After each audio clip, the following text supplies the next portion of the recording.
መጽሐፈ ኩፋሌ ምዕራፍ 17 እግሩን ዘርግቶ ለዘላለም እንቅልፍ አንቀላፋ፣ ሞተ። በሞት ወደ አባቶቹ ሄደ። በዚህ ሁሉ ያዕቆብ ባጠገቡ ተኝቶ ነበር። የአባቱ አባት አብርሃምም እንደሞተ አላወቀም።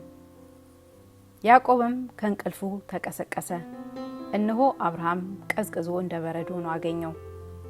አባቴ አባቴ አለ። የመለሰለት ቃል የለም። አብርሃም እንደሞተ አወቀ። ከአጠገቡም ተነስቶ ፈጥኖ ሄደ፣ ለእናቱ ለርብቃ ነገራት። ርብቃም ሌሊት ወደ ይስሐቅ ሄዳ ነገረችው። አንድነት ሄዱ። ያዕቆብም ከነሱ ጋር ሄደ።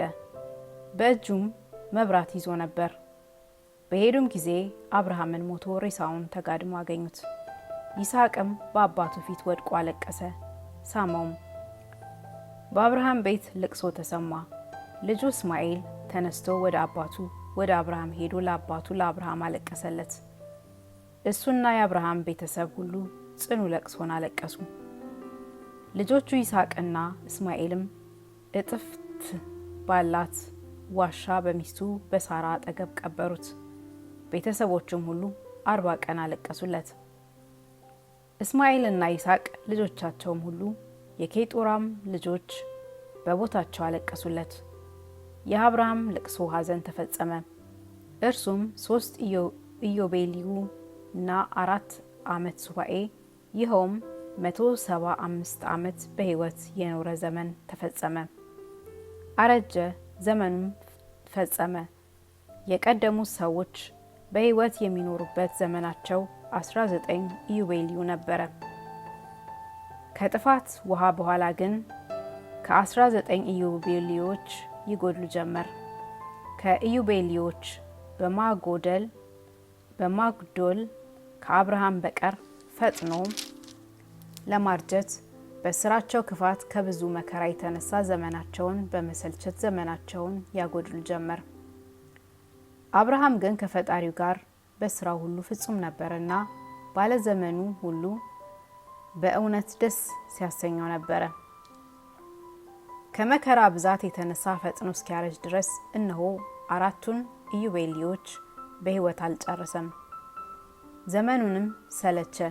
ከዛሬ ጀምሮ ጽኑ ቁርጥ ፍርድ እስከሚደረግባት ቀን ድረስ የሚነሱ ልጆች ሁሉ 2ቱን ኢዮቤልዩ ሳይጨርሱ ፈጥነው ያረጃሉ። ከእርጅናቸውም የተነሳ እውቀታቸው የምትለያቸው ትሆናለች፣ ፍጹም እውቀታቸውም ትለያቸዋለች። በዚያም ወራት ሰው 1 ኢዮቤልዩና የኢዮቤልዩ እኩሌታ ቢኖር ስለ እርሱ ብዙ ዘመን ኖረ ይላሉ። ነገር ግን ብዙ ዘመኑ በሽታ፣ ጣር፣ ገአር፣ መከራ ነው፣ ፍቅርም አልነበረም።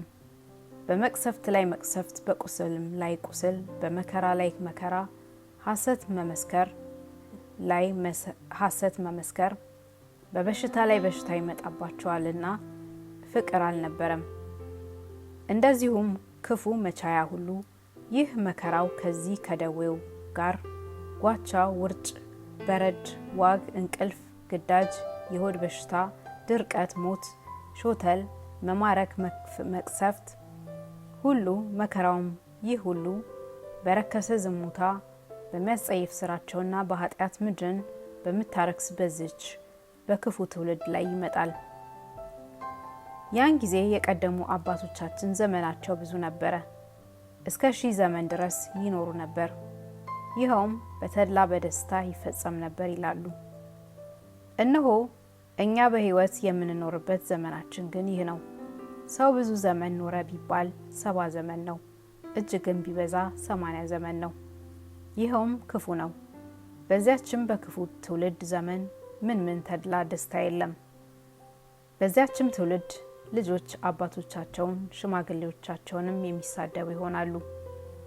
በኃጢአት በበደል ምክንያት በአንደበታቸው ያልሆነ ነገር በመናገራቸው እነዚያ በሚሰሩት በክፉ ስራቸው በእነርሱና በእነርሱ መካከል እግዚአብሔር የተማማለበትን ስርዓት ስለተዉ ሕጉን ይጠብቁ ዘንድ ትእዛዙንም ሁሉ ያደርጉ ዘንድ ስርዓቱንም ሕጉንም ሁሉ ይፈጽሙ ዘንድ የተማማለበትን ስርዓት ስላፈረሱ አባቶቻቸውን ይሰድባሉ፣ ሁሉም ክፉ ስራን እስከ መስራት ድረስ በደረሰው ኃጢአት ከስራ ከመስራት ወደ ቀኝም ወደ ግራም ማለት የላቸውም።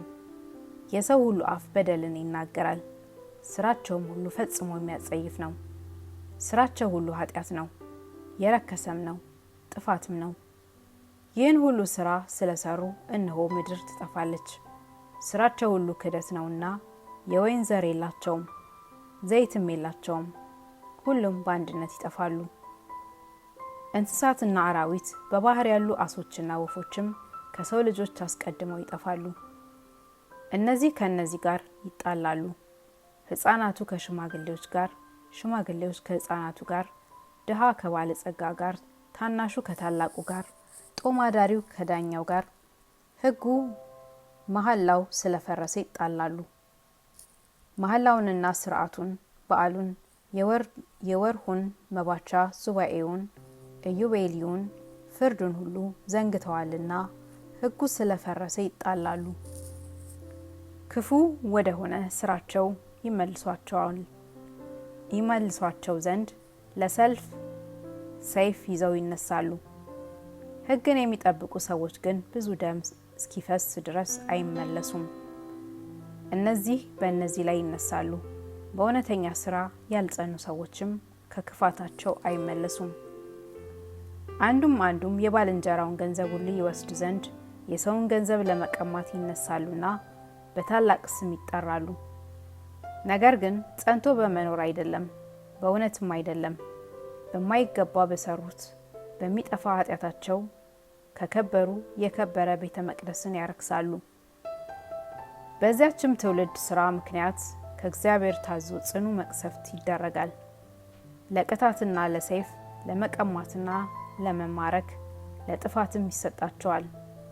በእነርሱም ላይ ይቅርታና ቸርነት የሌላቸው የአሕዛብ ወገኖች ይነሳባቸዋል። ለማንም ፊት አያደሉም።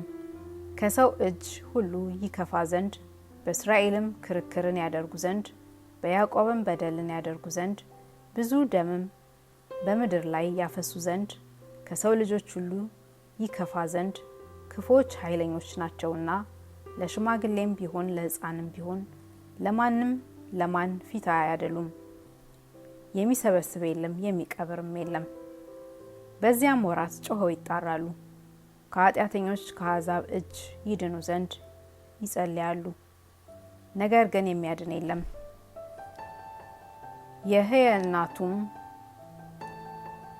የአናቱም ራስ በሽበት ይነጣል።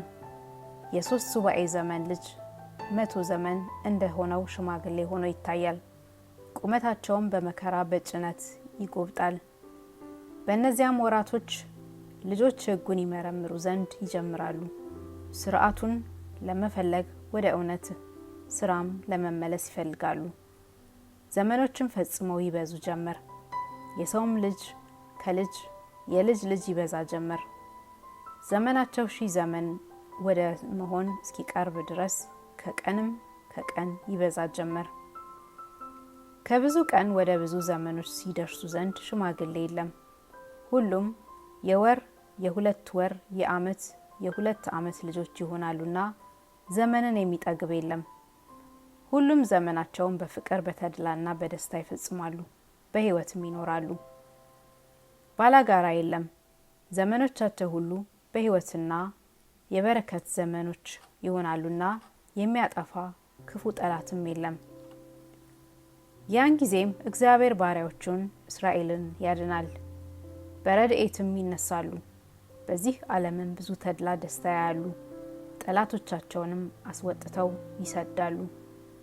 ደጋጎች ሰዎች ይህን አይተው ያመሰግናሉ፣ እስከ ዘላለም ድረስ ፈጽሞ ደስ ይላቸዋል። በጠላቶቻቸው የተደረገ መቻያን ሁሉ ስድባቸውንም ሁሉ ያያሉ። ወገናቸው ሁሉ በምድር ጸንቶ ይኖራል፣ ልቦናቸው ደስታን ያበዛል። ፍርድን የሚፈርድ እግዚአብሔር እንዳለ ያውቃሉ። ለሚወዱት ሰዎች ሁሉ ለጥቂት ዘመን ለብዙም ዘመን ይቅርታን ያደርጋሉ። እንዲህ ተብሎ የተጻፈ ነውና ሙሴ አንተም ይህን ነገር ጻፍ፣ ለልጅ ልጅ ለዘላለም ሥርዓት ሊሆን በሰማይ ጽላት ይጽፋሉ።